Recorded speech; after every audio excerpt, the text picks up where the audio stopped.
jungles of New Guinea,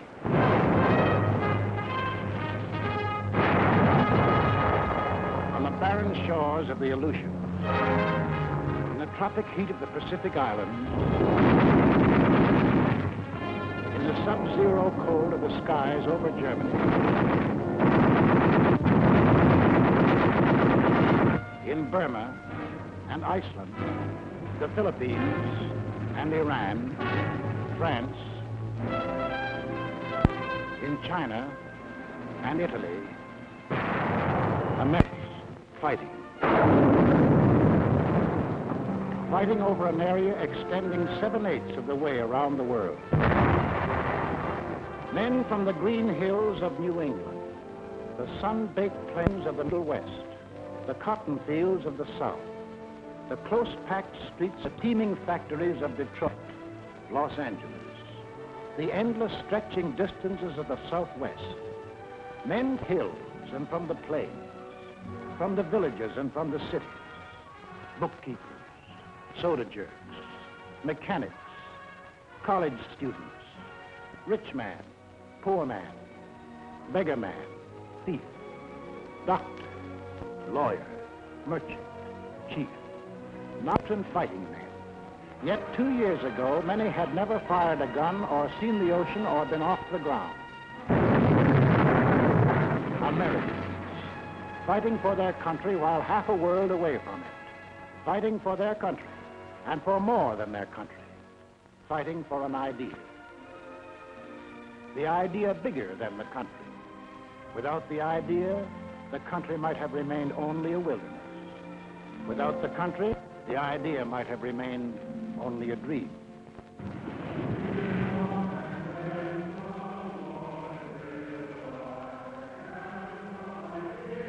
Over this ocean, 1607, Jamestown. 1620, Plymouth Rock. Here was America, the sea, the sky, the virgin continent. We came in search of freedom, facing unknown dangers rather than bend the knee or bow to tyranny. Out of the native oak and pine, we built a house, a church, a watchtower. We cleared a field, and there grew up a colony of free citizens. We carved new states out of the green wilderness: Virginia, Massachusetts, Rhode Island, Carolina. Then came the first test in the defense of that liberty. 1775, Lexington. Our leaders spoke our deepest needs.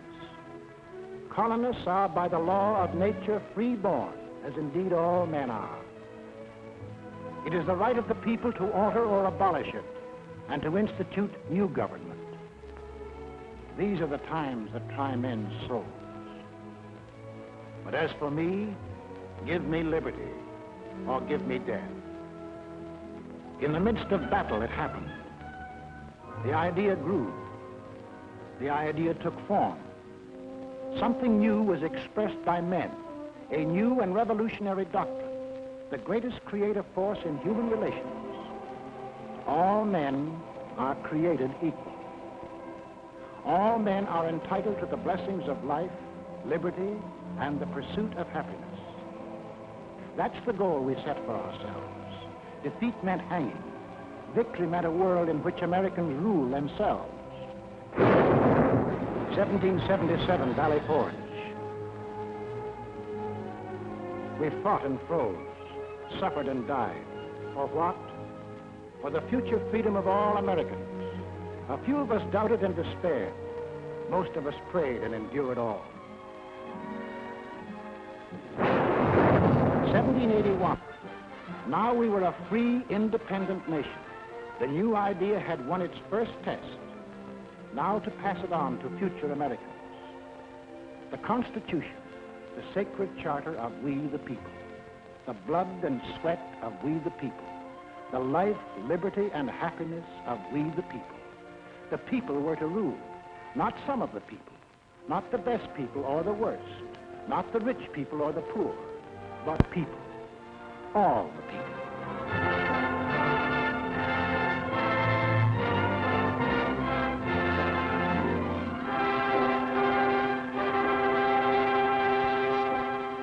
In this brotherhood, America was born. One nation, indivisible, with liberty and justice for all. We began as 13 states along the Atlantic seaboard. We pushed across the Alleghenies, the Ohio River, the Mississippi, the last far range of the distant Rockies. We carried freedom with us. No aristocratic classes here, no kings, no nobles or princes, no state church, no courts, no parasites, no divine right of man to rule man. Here, humanity was making a clean, fresh start from scratch. Behind us, we left new states, chips off the old blocks welded together by freedom.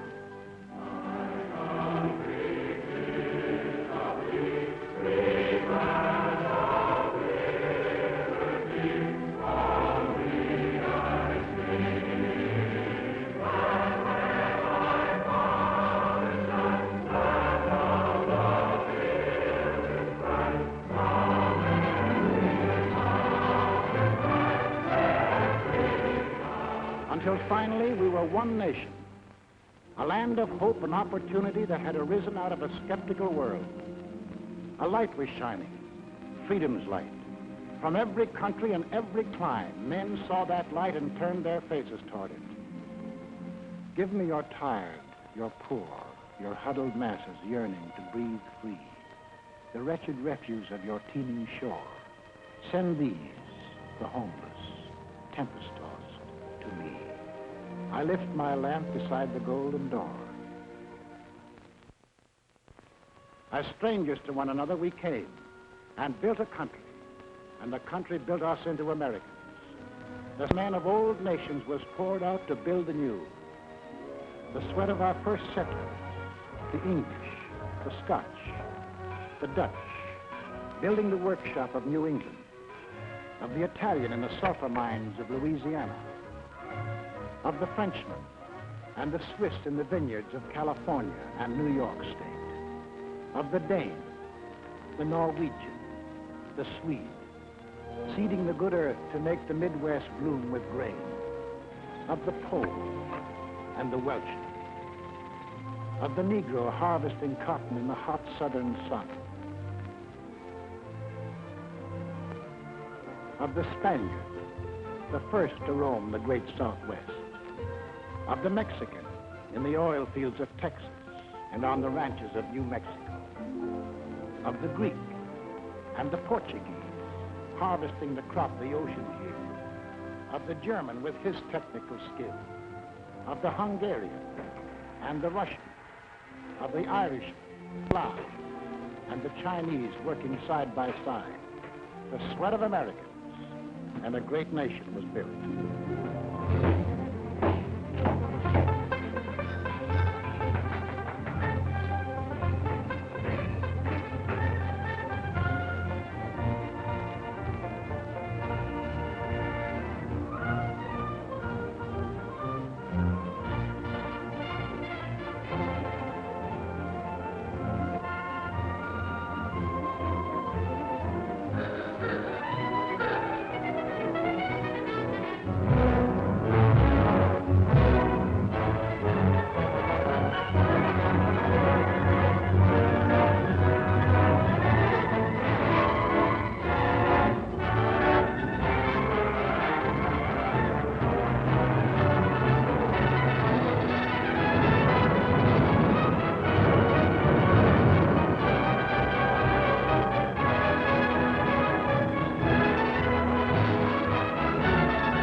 The sweat of the men of all nations built America, and the blood. For the blood of Americans has been freely shed. 5 times in our history have we withstood the challenge to the idea that made our nation. The idea of equality for all men, life, liberty, and the pursuit made us, the people we are. Let's take a look at ourselves before we went into this war. Well, first of all, we're a working people. On the land, at the workbench, at a desk. And we're an inventive people. The lightning rod, cotton gin, the telegraph, the blessed anesthesia of ether, the rotary printing press, the telephone, electric welding, the incandescent lamp, the submarine, the steam turbine, the motor-driven airplane, the X-ray tube, the gyroscope compass, the sewing machine, television. All these and countless more bear witness to our inventiveness.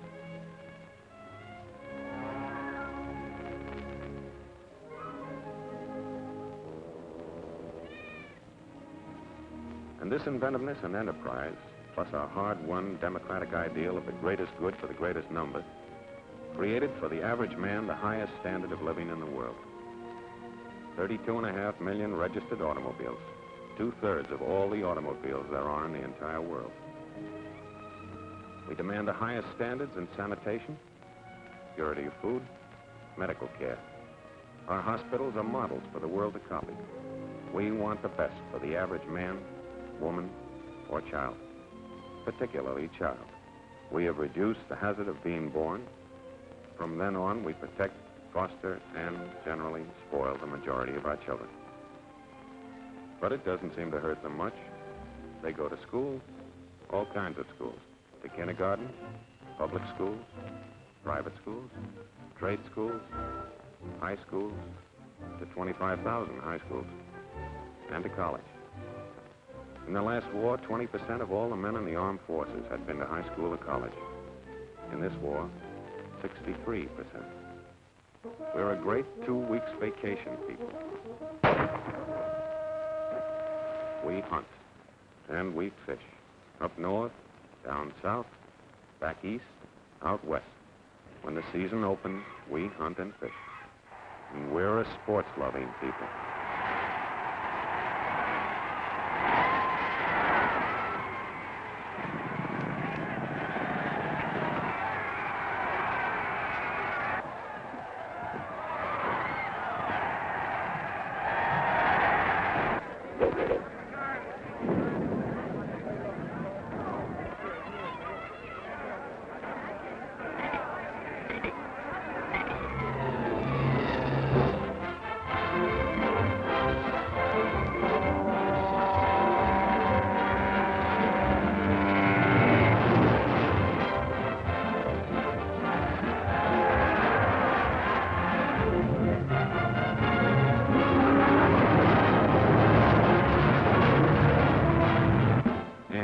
Probably the travelingest nation in all history. We love to go places.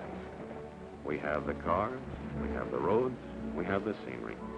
We don't need passports, but sometimes we need alibis. We sleep by the road, we eat by the road. The foreigner is enchanted and amazed by what we like to put on our stomachs.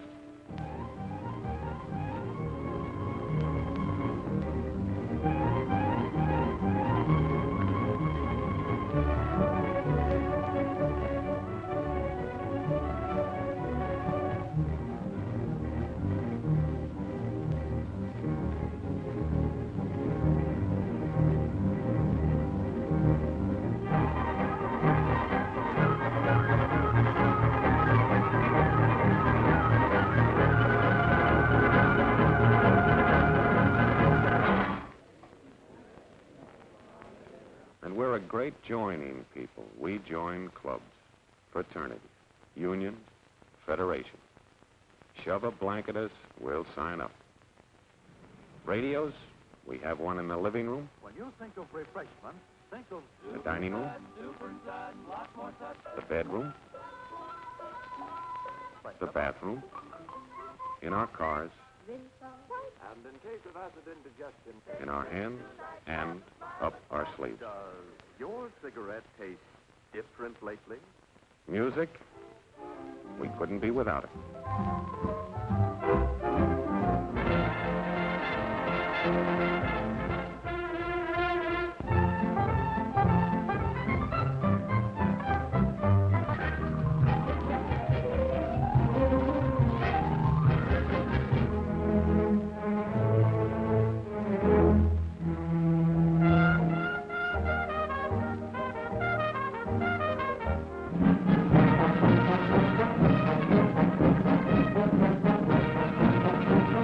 press? Yes, it's the biggest, but most important, it's the freest on earth. Over 12,000 newspapers of all shades of opinion, books on every conceivable subject, and more than 6,000 different magazines, not counting the comics. Churches, we have every denomination on earth. 60 million of us regularly attend, and no one dares tell us which one to go to. We elect our own neighbors to govern us. We believe in individual enterprise and opportunity for men and women alike. We make mistakes. We see the results.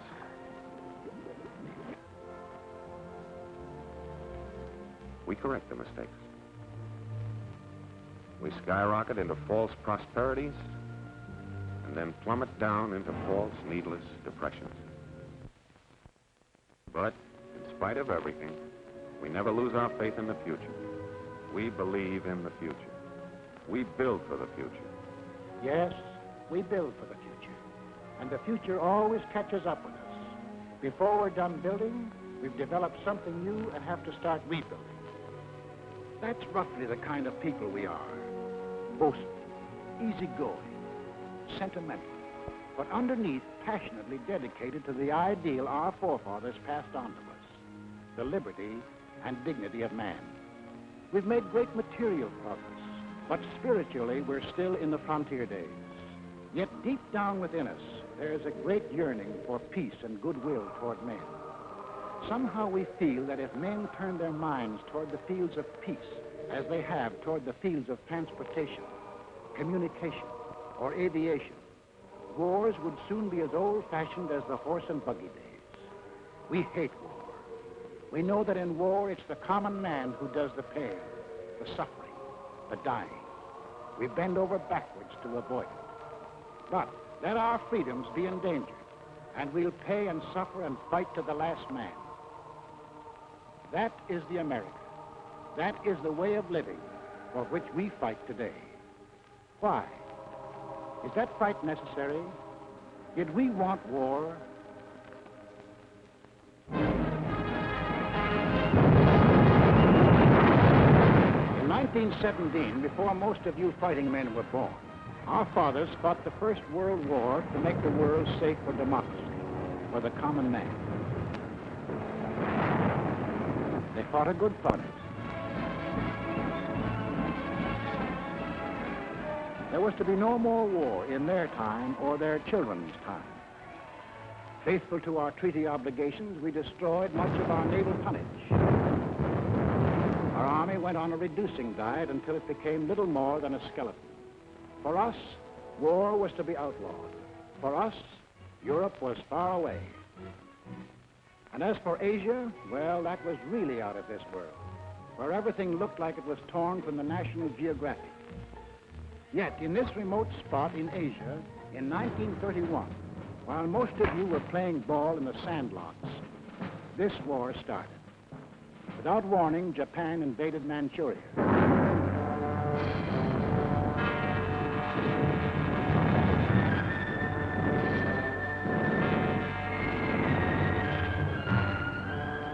Once again, men who were peaceful became the slaves of men who were violent.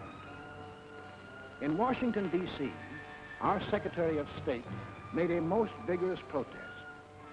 The American government does not intend to recognize any situation, treaty, or agreement which may be brought about by means of aggression. But we, the people, hadn't much time to think about Manchuria. We were wrestling with the worst depression in our history. Some of us were out of jobs. Some of us stood in bread lines. Some of us suffered homemade aggression. Some of us were choked with dust. Some of us had no place to go. 2 years later, in 1933, while most of you were graduating from high school, we read that a funny little man called Hitler had come into power in Germany.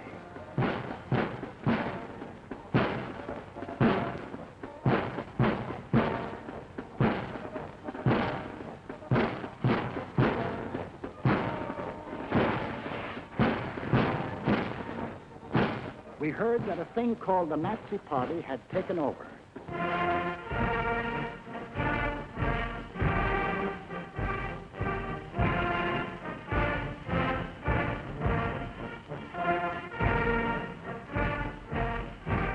Today we rule Germany, tomorrow the world. What kind of talk was that? It must be only hot air. In 1935, about the time you had your first date, we read that strutting Mussolini had attacked far-off Ethiopia.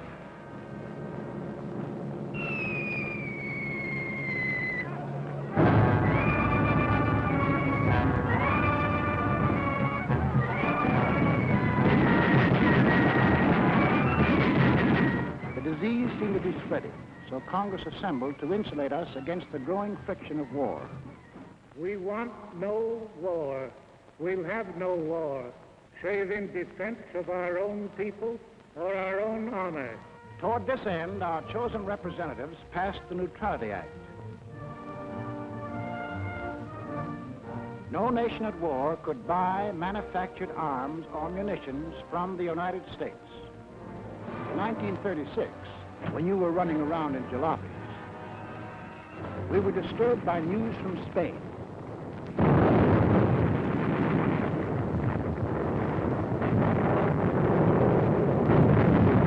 In our newsreels, we saw German and Italian air forces and armies fighting in Spain and wondered what they were doing there.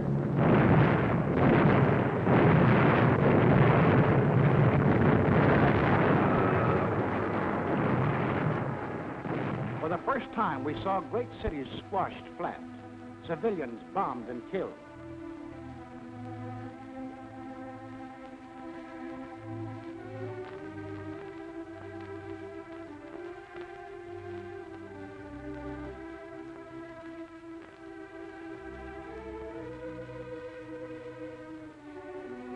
In November 1936, the American Institute of Public Opinion, known as the Gallup Poll, asked a representative cross-section of American people, if another war develops in Europe, should America take part again?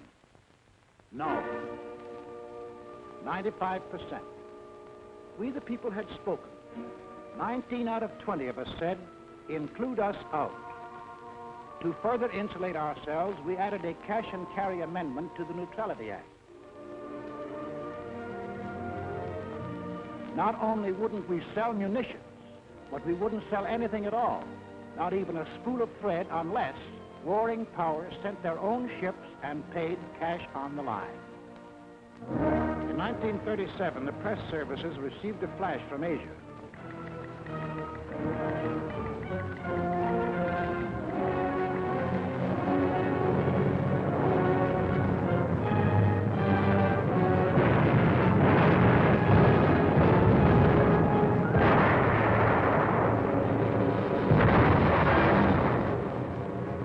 The Japs were turning Asia into a slaughterhouse. But for us, Asia was still far away. In September 1937, the Gallup poll asked us, in the present fight between Japan and China, are your sympathies with either side? We answered, with China, 43%. With Japan, 2%. Undecided, 55%.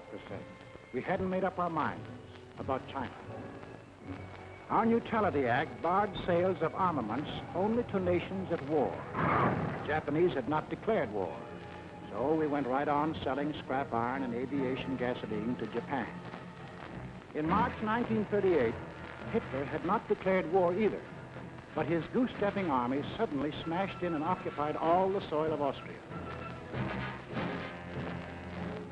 6 months later, Hitler and his stooge met the anxious democracies at Munich. Hitler promised peace in our time if Britain and France would give him that part of Czechoslovakia known as the Sudetenland. Britain and France gave him that part of Czechoslovakia, hoping to avert war. Now we had his word, peace in our time. At home, we began to hear strange hits.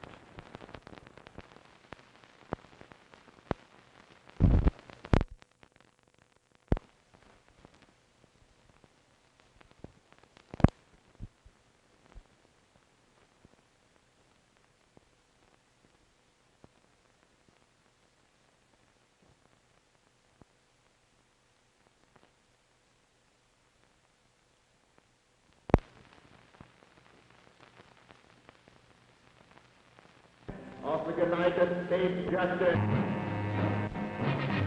We read that the Tokyo Diet was appropriating tremendous sums, converting Japan into one vast munitions plant.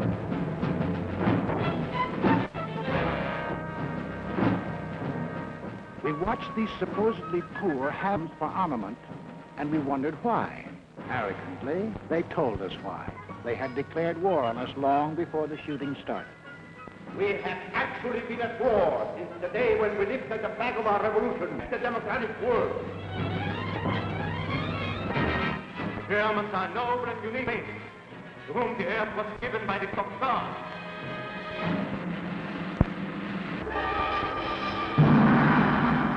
The world must come to look upon our emperor as the great ruler of all nations.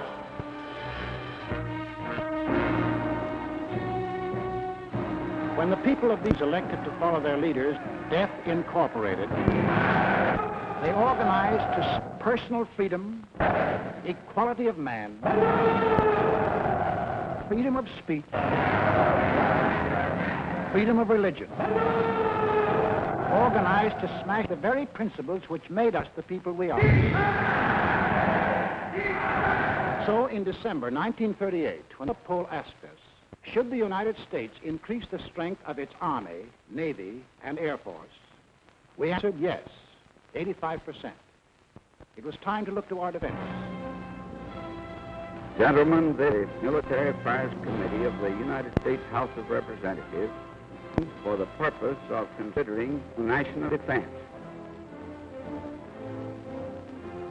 The Navy is asking for an increase of 25% in authorized naval tonnage in view of the grave international situation. Congress, reflecting the voice of the people, appropriated the largest sum for military use ever voted during peace in American history. Mean that a few years later it would look like peanuts. 1939, Adolf Hitler broke. He took over all the rest of Czechoslovakia.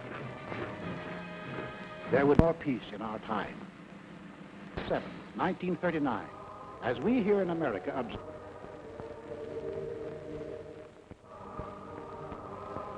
Mussolini and Space extra for Italy attacks Albania.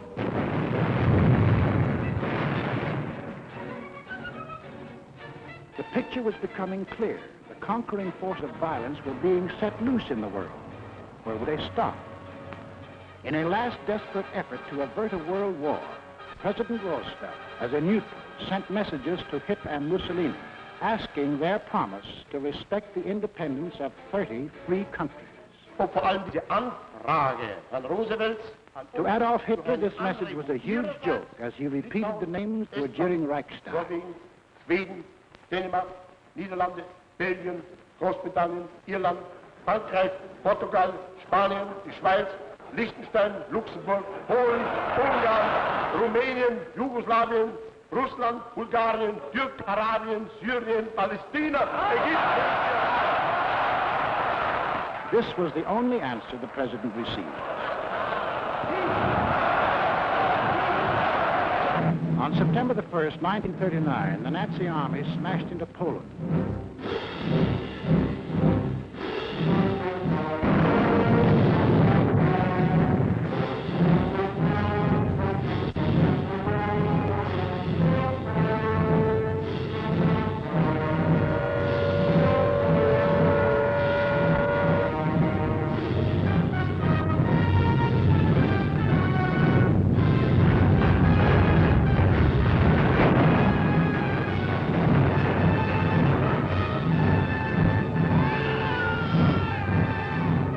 England and France had a treaty with Poland.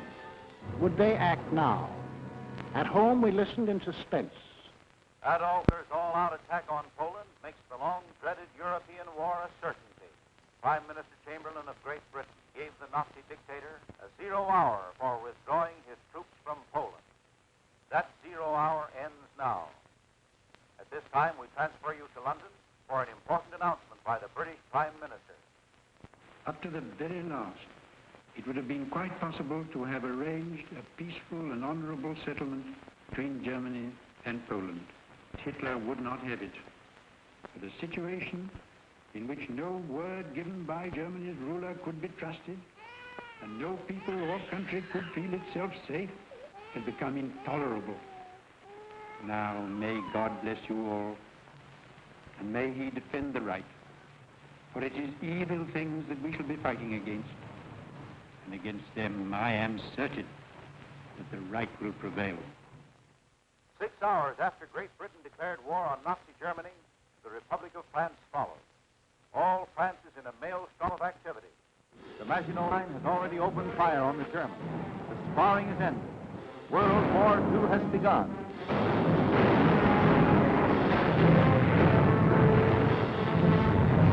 At home, we were asked, what country is in this war? 82%. We Americans had it.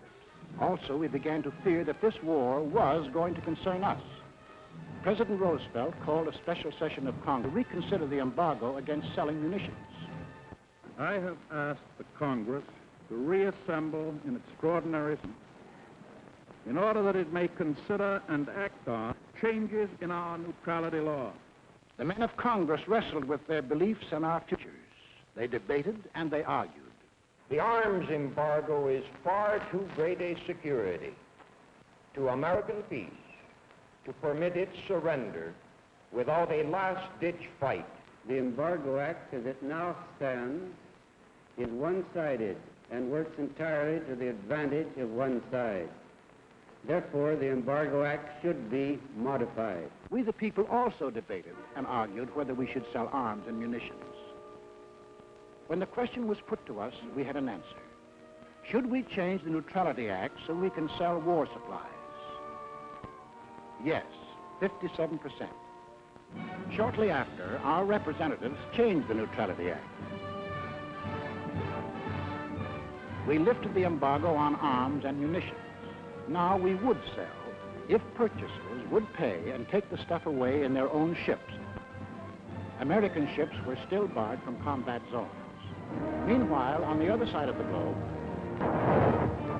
Japan was busy trying to bomb, shoot, and terrorize the Chinese into submission. We began to realize that if Japan conquered 400 million Chinese, strong as to run us right out of the Pacific. In June 1939, with the same question, 74% said we were with China. Mines were made up. When we loaded our scrap iron on Japanese ships, our citizens protested. Let Mr. Atchison, Assistant Secretary of State, tell us the inside of the story. So until the middle of 1980, the restriction of exports to Japan took the form of moral embargoes of aeroplanes and direct munitions. Then Congress passed the Export Control Act, and increasing cutoffs of scrap iron, aviation gasoline, and other strategic items followed. Exports were curtailed to the limit which those responsible for our defense were willing to risk. It was a fearful responsibility. On one side was the possibility, in fact the probability, that one day these materials might be used against us. On the other side was the possibility, in fact the probability, that to cut them off would provoke an attack which we were not then prepared to resist. Finally, in the summer of 1941, as it became clear that Japan was turning her back upon every possibility of reconciliation and adjustment, and was determined upon her great gamble of conquest, all exports ceased. On April 9, 1940, the leaders of Nazi Germany shifted their war machine into high gear.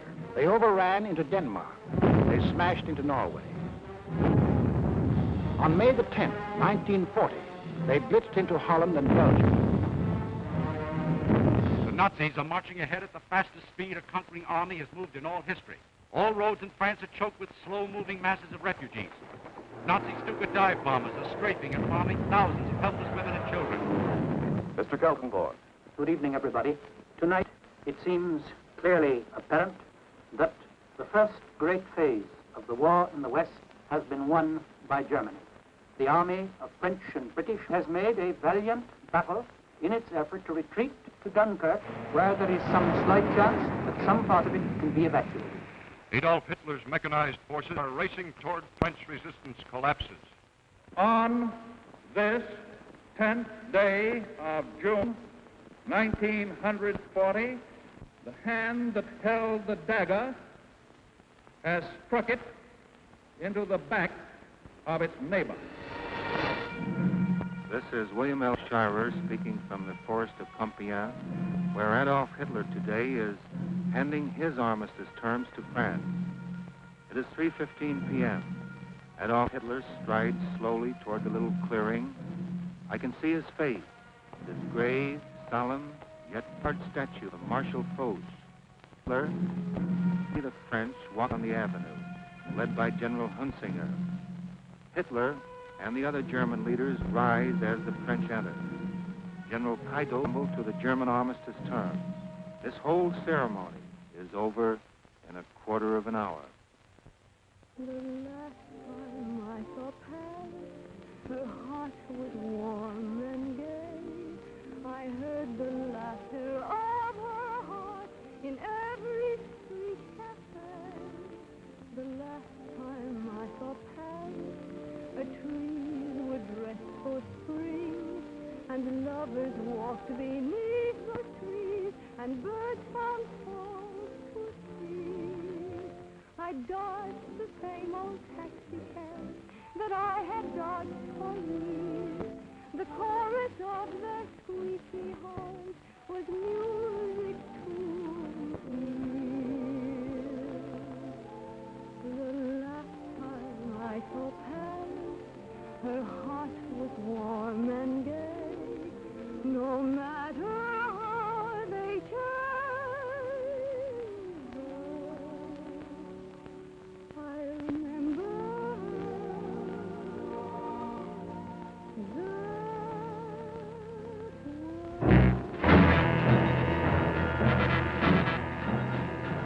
The conquering army now stood on the shores of the Atlantic.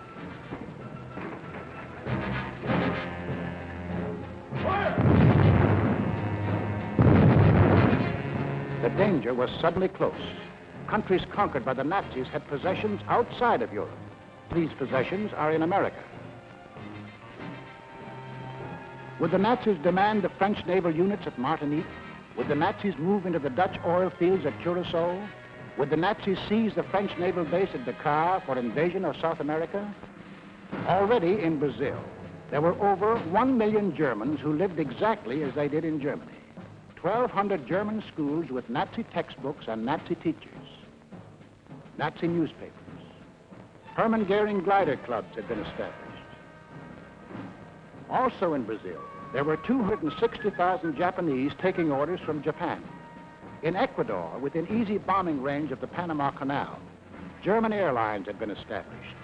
German pilots were reserve officers of the Luftwaffe. The German transport planes had bomb racks already built in. In Argentina, German athletic clubs similar to the Hitler Youth Movement had been organized exclusively for Germans. Here was a fifth column ready to take over. In Havana, we met with 20 other American republics. There must not be a shadow of a doubt anywhere as to the determination of the American nations not to permit the invasion of their hemisphere by the armed forces of any power or any possible combination of powers. 20 American nations stood firm. The Americas would not allow any European colony in this hemisphere to be transferred to a non-American power. We said, keep out. We meant it. We must increase production facilities for everything needed for the Army and Navy for national defense. I believe that this nation should plan at this time a program that will provide us with 50,000 military and naval planes. To protect our shores, we authorized construction of a two-ocean navy, the greatest the world has ever known.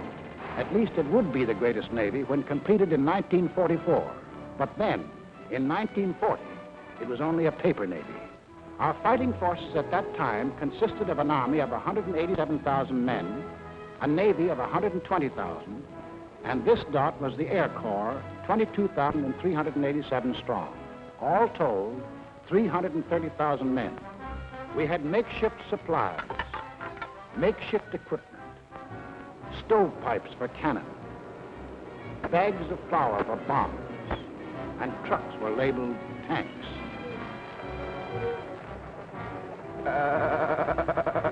Our infantry had exactly 488 machine guns. We possessed 235 pieces of field artillery, 10 light and 18 medium tanks. That was the Army of the United States in May 1940, the month in which the Nazis overran France. So we called our Minutemen, the National Guards of the 48 states, and placed them into federal service.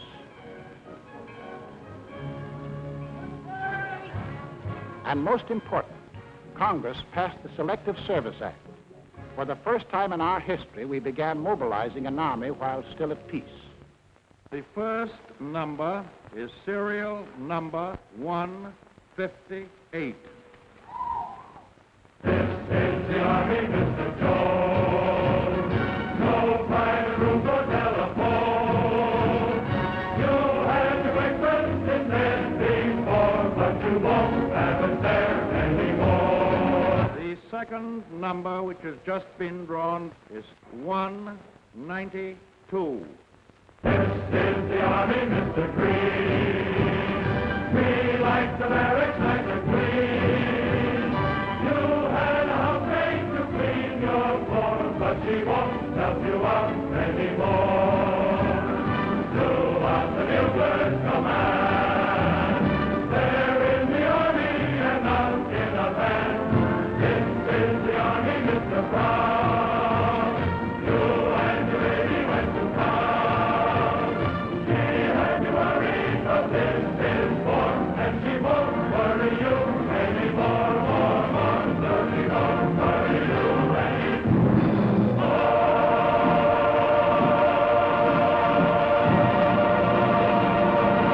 It wasn't too soon. Time was running out. The Nazis had begun their shattering blitz on Britain.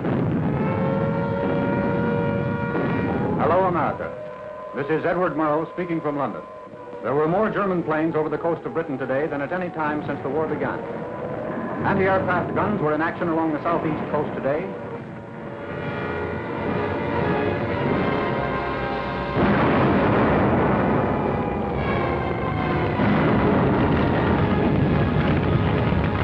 Back on Main Street, USA, daily we followed Britain's life struggle. For if Britain died, we would be in grave peril. Our first line of defense in the Atlantic, the British fleet, might go to Nazi Germany. We would be unprotected, our shores, our people, our homes endangered. Britain must not fall. In our harbors, idle and rotting, lay ancient destroyers. They had been built for World War I, but this was World War II, and this gave us an idea. 50 tired, over-aged destroyers were revitalized, transferred to Great Britain. In return, we acquired further protection of our shores. We received a chain of bases stretching from Newfoundland to British Guiana.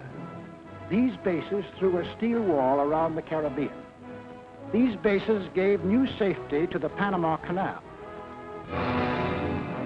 It was now clear to the aggressors that we were conscious of the threat they represented to our country. Mr. Burley, Assistant Secretary of State, will tell us how they got together and tried to scare us off. From 1936 on, it became increasingly clear to the world that Germany, Italy, and Japan were pursuing a common pattern of aggression, both in Europe and in the Far East. On September 27, 1940, these three powers signed the so-called Pact of Berlin, or Tripartite Pact, a treaty of far-reaching alliance. By that treaty, it was provided that the three countries would assist one another with all political, economic, and military means when one of the powers was attacked, note particularly the use of the word attacked, by a power not then involved in the European war, or in the Chinese-Japan plate. The last of these provisions was aimed directly at the United States. Tokyo celebrated.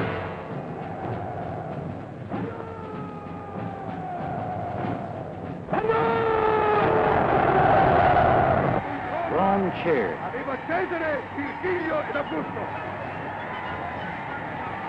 Berlin hiled itself hoarse. It was clear now that the three Axis countries definitely stood against us. More anxious than ever, we watched the life and death struggle for the possession of the skies over Britain.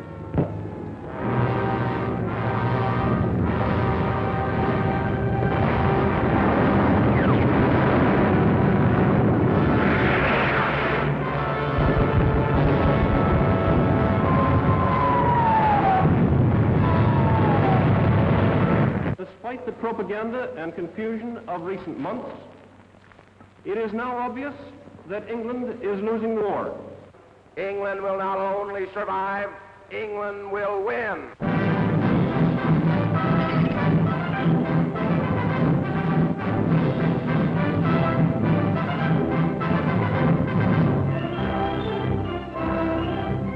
So, when we were asked, should we keep out of war or aid Britain even at the risk of war? Aid Britain even at the risk of war, 68%. The march of conquest, the self-termed master races changed out in war.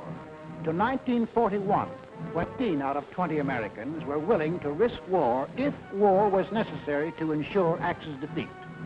I've asked this Congress for authority and for funds sufficient to manufacture additional munitions and war supplies of many kinds to be turned over to those nations which are now in actual war with aggressor nations. Our most useful and immediate role is to act as an arsenal for them as well as for ourselves. We shall send in ever-increasing numbers ships, planes, tanks, guns. That is our purpose and our pledge. By an overwhelming majority, Congress passed Lend-Lease, Bill number 1776, another declaration of independence. Independence from tyranny, 1941 style. On April 6, 1941, the Nazi juggernaut overran into Yugoslavia and Greece. On June the 22nd, 1941, the success-crazy Nazis took their longest step toward world conquest. Without any declaration of war, they blitzed into Russia.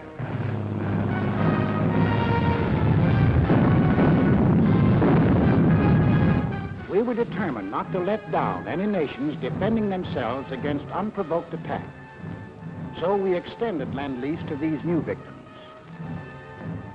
Now, the Lend-Lease products of our factories were being unloaded in the bomb ports of Great Britain, at the Red Sea ports for the British in Africa.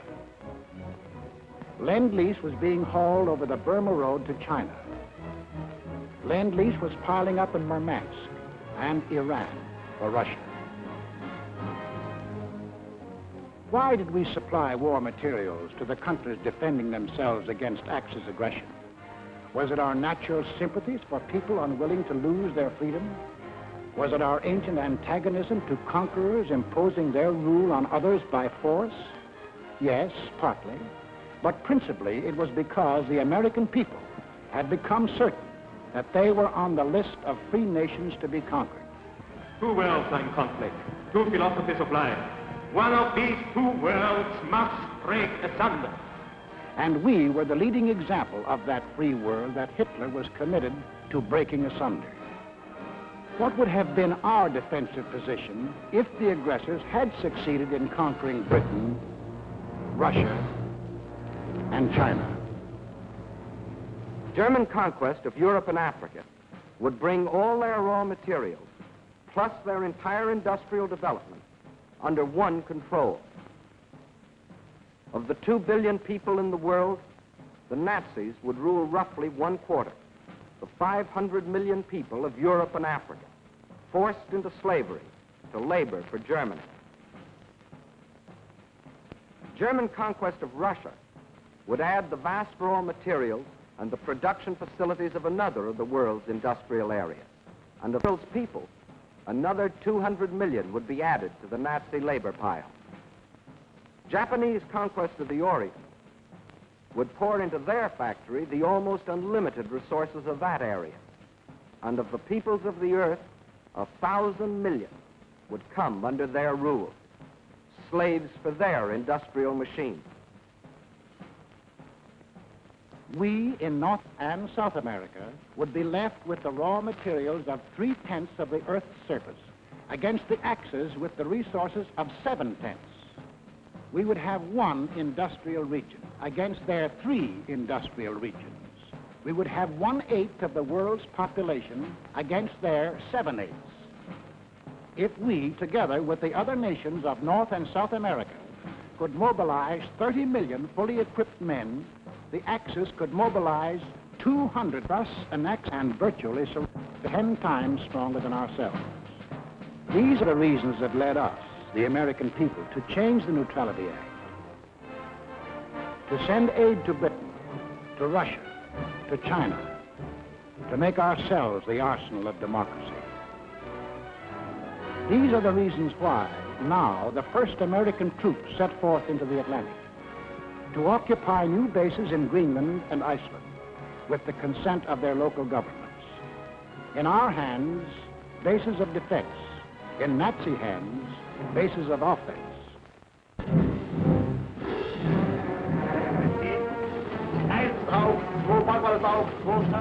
The Germans opened unrestricted submarine warfare.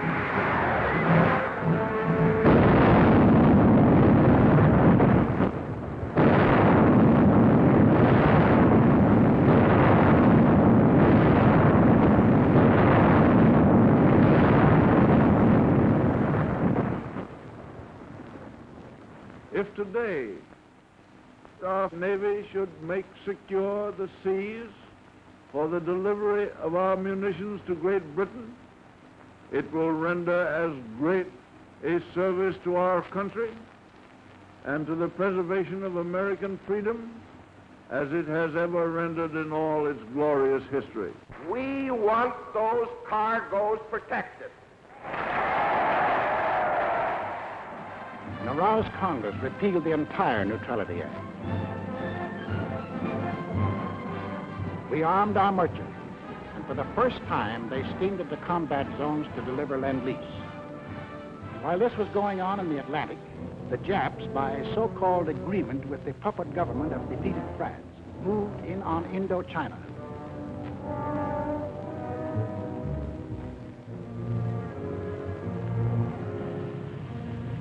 There were now only 2 threats to their plan for conquest of Greater East Asia.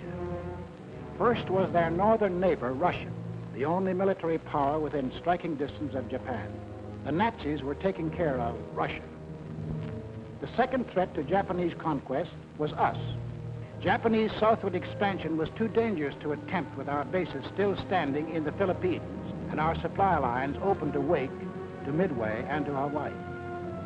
We were in their way. We had to be removed. But in the Japanese way. Off to Washington went Special Ambassador Curaçao on what the Japs said was a mission of peace, but carefully synchronized with his departure of a Jap task force under sealed orders, not on a mission of peace. On November 14th, Mr. Curaçao arrived in San Francisco, smiling his toothy smile as he sang the old song of Japanese friendship. The Japanese were a peace-loving people. Their whole policy was devoted to the establishment of permanent peace in Asia. Our aid to China was delaying the establishment of that peace. Our refusal to sell them oil and scrap was interfering with the establishment of that peace. Our objections to their taking over the East Indies, Greater East Asia, was an interruption in the establishment of that peace. All they wanted was peace. On November 17th, Mr. Curaçao and Japanese Ambassador Nomura were received by the President in the presence of the Secretary of State, Cordell Hull. It very quickly became clear that the Japanese had brought no new proposals and that the Japanese intended to continue their campaign to conquer China and all East Asia. However, On November 26th, our Secretary of State presented the Japanese with the basis for peaceful agreement between the two nations. The proposal was forwarded to Tokyo. The Japs had to stall for time, but only a short time. The task force was nearing its goal. Sunday, December 7th, 1941.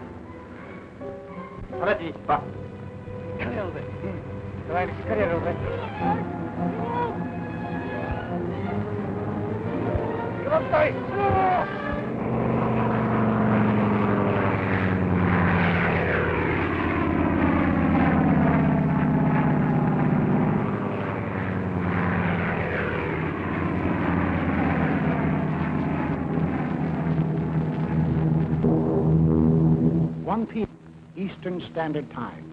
The Japanese emissaries are expected at the State Department for 1 o'clock appointment they had requested in order to their answer to our proposals.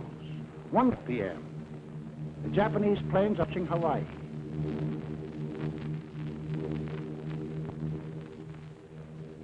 (1:10 p.m.) The Japanese emissaries telephoned to postpone their appointment until 1:45. 1:20 p.m.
The Japanese envoys, smiling and correct, arrive at the State Department. 2:20 p.m.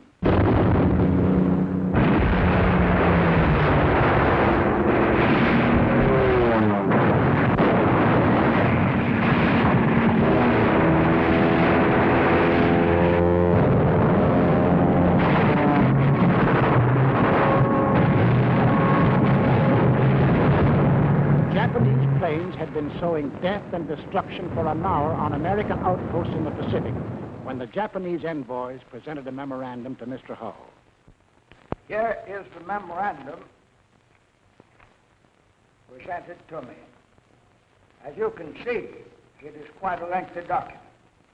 I read it hurriedly, discovering that it contained a recital of monstrous accusations against the United States, charging it, among other things, with, quote, scheming for the extension of the war, preparing to attack Germany and Italy, two powers striving to establish a new order in Europe, and ignoring Japan's sacrifices in the 4 years of the China affair, menacing the empire's existence itself, and disparaging its honor and prestige.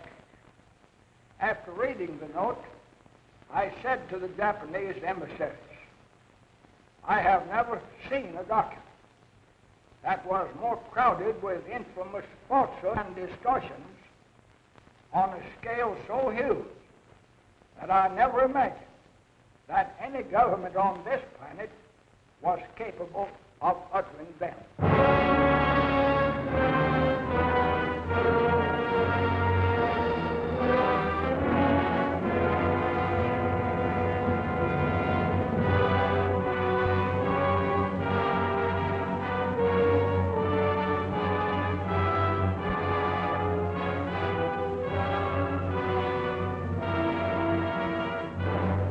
I ask that the Congress declare the unprovoked, and dastardly attack by Japan on Sunday, December 7, 1941, a state of war has existed between the United and the Japanese Empire.